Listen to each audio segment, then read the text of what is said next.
Hello everyone, in this video I would like to show you all how to fix TikTok missing eye icon. So let's jump right in, it's pretty simple and easy. When you open TikTok app, tap on inbox at the bottom right, and here at the top tap on this option and select from TikTok.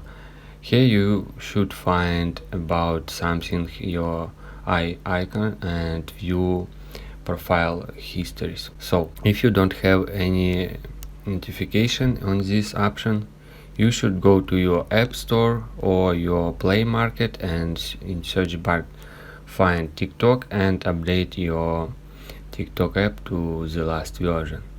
So when you do it, again go to your TikTok app, then go to your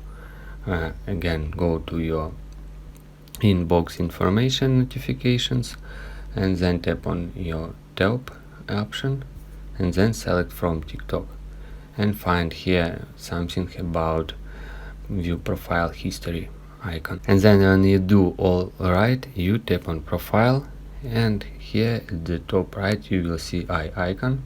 You just tap on it and here you can see your profile viewers. If you guys have any questions, let us know at the comment below. If not, don't forget to like and don't forget to subscribe.